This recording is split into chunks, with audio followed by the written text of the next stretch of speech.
Salam sejahtera kepada Dr. Syafiee. Video ini adalah untuk mencadangkan beberapa penambahbaikan bagi sebuah pusat sumber sekolah. Saya telah mengunjungi sebuah pusat sumber iaitu pusat sumber sekolah SMK Sungai Kok iaitu sekolah saya sendiri yang terletak di Kulim, Negeri Kedah.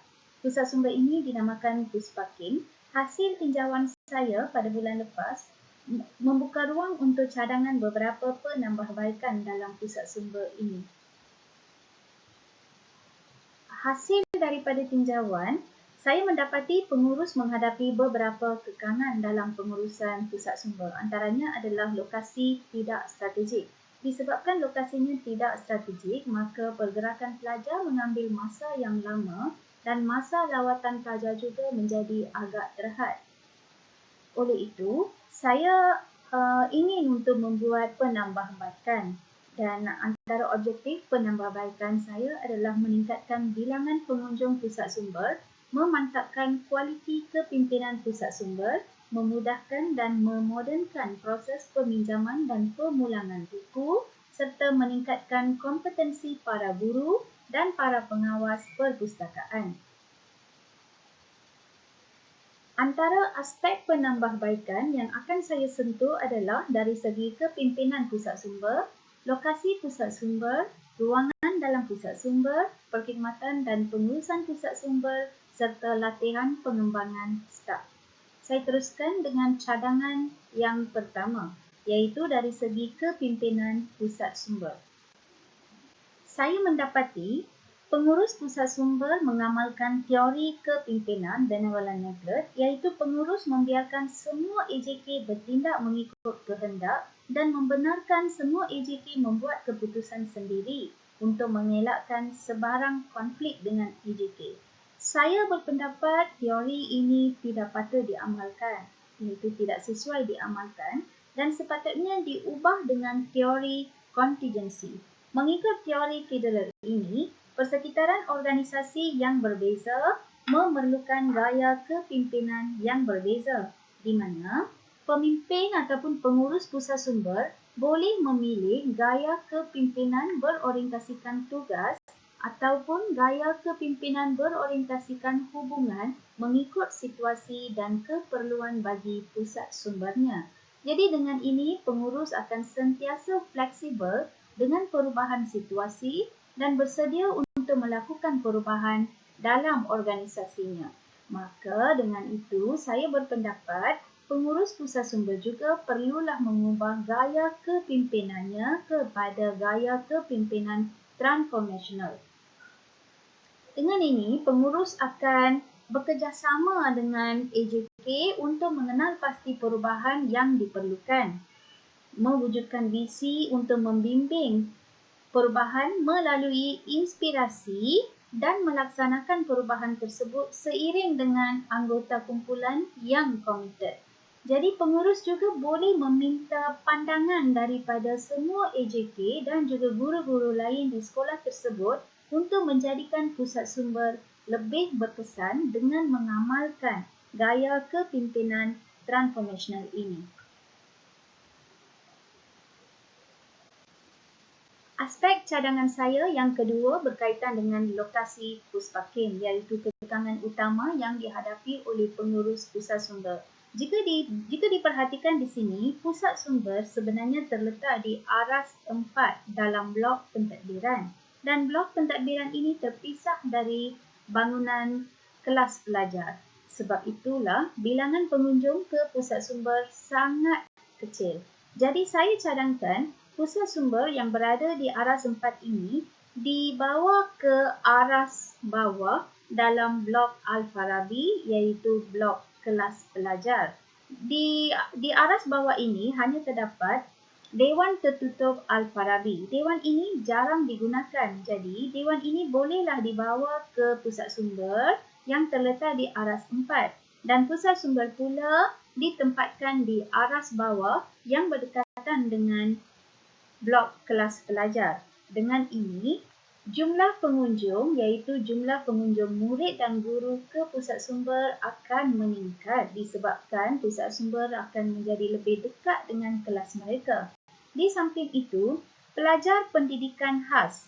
Pelajar pendidikan khas seramai 45 orang yang tidak pernah masuk ke dalam pusat sumber SMK Sungai Kop ini akan mula menggunakan perkhidmatan pusat sumber disebabkan pusat sumber akan menjadi lebih dekat dengan mereka dan terletak di sebelah kelas mereka.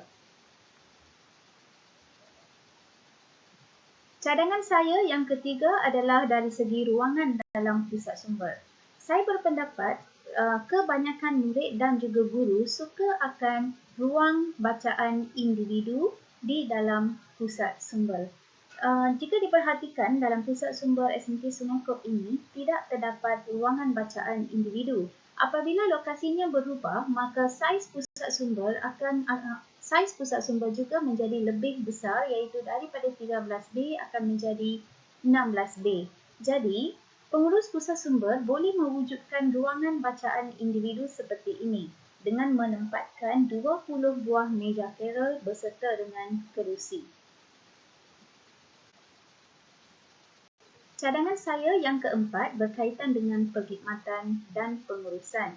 Sebenarnya pusat sumber Puspakim ini tidak beroperasi dan tidak menjalankan perkhidmatan untuk warga SMK Sungai Kop sejak bermulanya PKP disebabkan COVID-19 pada bulan 3 pada tahun lepas. Boleh dikatakan sudah hampir setahun Puspakim tidak beroperasi dan perkhidmatannya tidak dapat dinikmati oleh warga Sungai Kop. Hal ini disebabkan Puspakim menggunakan proses manual. Oleh itu, saya mencadangkan pengurus boleh mewujudkan perpustakaan maya melalui Google Sites secara percuma dengan hanya menggunakan akaun Google. Seperti mana yang saya tunjukkan dalam gambar ini, salah satu Google Sites boleh diwujudkan sebagai sites untuk Puspakim. Dan dalam Google Site tersebut, rak buku digital seperti mana yang saya tunjukkan ini bolehlah diwujudkan. Rak buku digital ini boleh dibuat sendiri oleh AJK ataupun pengurus Puspakim dengan mudah melalui laman web flipingbook.com. Dengan ini, dalam Flipbook dapat diwujudkan di mana hanya perlu menggunakan laman web ini untuk menjadikan buku-buku menjadi buku digital. Dan buku-buku digital tersebut bolehlah dipamerkan dalam rak buku digital dan boleh dipromosikan dalam Google Sites Puspakim yang saya tunjukkan tadi.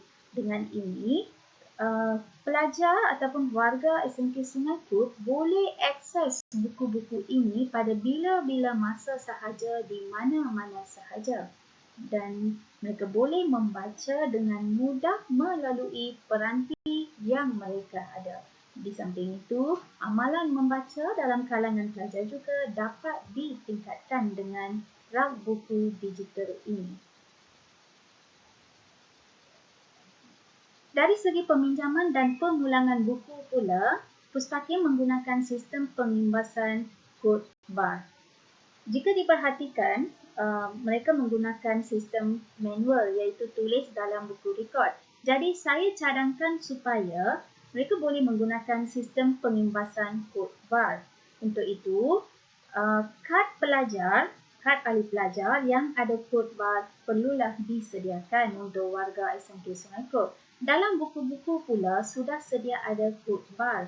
Jadi, alat pengimbas kod bar seperti ini perlu dibeli untuk melakukan proses pengimbasan kod bar untuk urusan peminjaman dan pemulangan buku dengan mudah di kaunter pusat sumber. Dan urusan juga menjadi lebih mudah kerana segala maklumat akan tersimpan dalam database komputer. Cadangan saya yang terakhir adalah berkaitan dengan latihan pengembangan staf. Daripada pemerhatian saya, pusat sumber ini hanya melaksanakan satu kursus dalaman, iaitu pun untuk hanya para pengawas pusat sumber. Sepatutnya pusat sumber perlu melaksanakan banyak kursus ataupun latihan pengembangan staf agar pusat sumber sentiasa menjadi aktif dan menjadi sumber rujukan. Jadi saya cadangkan beberapa kursus yang boleh dilaksanakan oleh pusat sumber seperti Bengkel Mahir Flipbook, kursus pengurusan perpustakaan maya, Bengkel Mahir Pengimbas Kodbar, Bengkel Pengkatalogan dan Pemprosesan Bahan Bacaan dan Bengkel Rak Buku Digital. Di sini saya sertakan anggaran perbelanjaan untuk melakukan pembaharuan. Antaranya adalah meja kerel dan kerusi boleh dibeli sebanyak 20 unit. Satu unit berharga RM260. Jadi untuk membeli 20 unit memerlukan RM5,200. Untuk mewujudkan kad ahli yang ada kod bar pula, satu berharga RM5 dan perlu menghasilkan 1,205 unit, iaitu untuk seluruh warga SMK Sungai Kop dan akan makan kos sebanyak RM6,025. Alat pengimbas kod bar untuk permulaan boleh dibeli satu unit sahaja yang berharga RM229. Jadi anggaran perbelanjaan adalah sebanyak RM11,454. Dana pusat sumber terdapat sebanyak RM17,569. Jadi perbelanjaan ini bolehlah menggunakan dana pusat sumber yang sudah sedia ada. Bagi perubahan lokasi pusat sumber, bagi mewujudkan perpustakaan maya dan flipbook pula tidak memerlukan sebarang kos. Kesimpulannya, pusat sumber merupakan gedung ilmu dan gedung ilmu ini memerlukan beberapa perubahan dan penambahbaikan dalam pengurusan dan perkhidmatannya secara berterusan agar sentiasa menjadi tempat kunjungan pilihan para pelajar. Jadi proses pengurusannya perlulah menggunakan kemudahan teknologi agar selari dengan zaman teknologi. Sekian, terima kasih.